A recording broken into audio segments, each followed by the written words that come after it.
Assassin's Creed Shadows just came out and it's already back in the news. This time, due to Japan's Prime Minister Ishiba condemning Assassin's Creed Shadows over the cultural disrespect of shrines.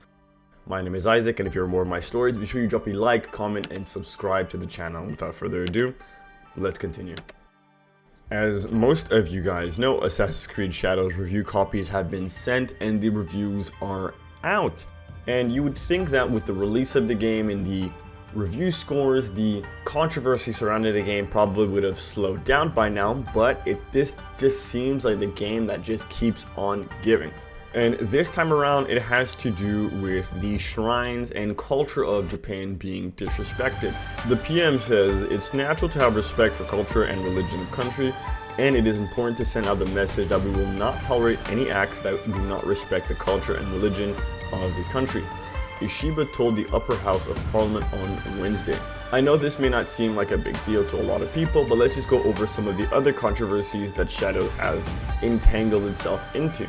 Some express frustrations with inaccuracies in the game depiction of feudal Japan, leading the development team to issue an apology, and say the game is not intended to be a factual representation of history, but instead a compelling historical fiction. Now, if you guys remember, at the very beginning of the marketing tour of Assassin's Creed Shadows, I believe the developer, the producer, I can't remember what his name is, claimed that Assassin's Creed Shadows was quite historically accurate, and now they're backpedaling on that message. And I mean, after the amount of backlash they received, I would probably try to do the same thing too. Concerns were also raised when the developer used a flag from a Japanese historical reenactment group in artwork for Assassin's Creed Shadows without permission. Ubisoft apologized for doing so.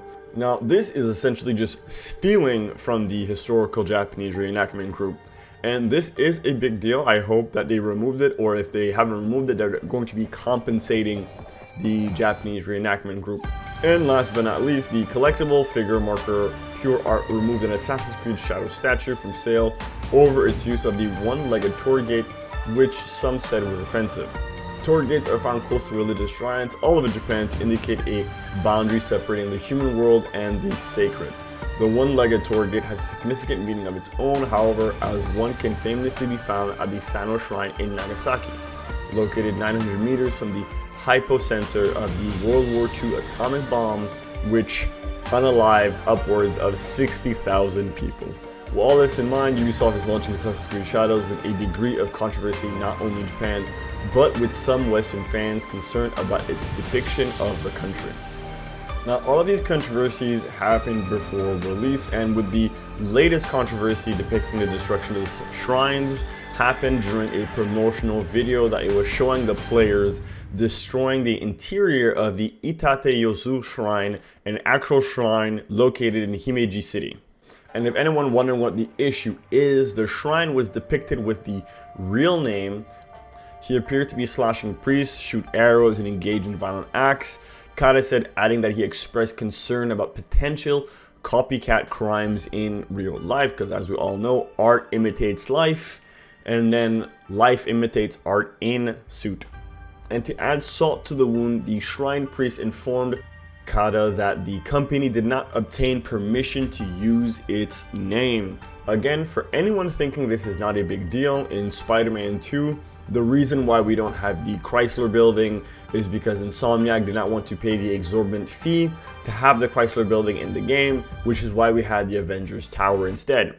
If you're making a game that has a real city in the US like New York, and you want to take real life buildings, you have to get permission, and you also usually have to pay to get that building in your game. For whatever reason, Ubisoft did not think it'd be important to get those permissions or make any payments towards Japan, and not only that, they decided to take a religious building and have it be destructible, which, again, I'm not a very religious person myself, but I can understand why a lot of people would be upset with this. And that is the latest controversy Assassin's Creed Shadow finds itself in. Hopefully it's the last one. I don't know if this is going to be the saving grace that Ubisoft needs. Hopefully for them it is, and hopefully that they learn from this game, or else I guess you might be seeing a different kind of Ubisoft in the next coming years. that's going to be it for me. Let me know what you guys think in the comment section down below. Do you think that it's a big deal? It's not a big deal?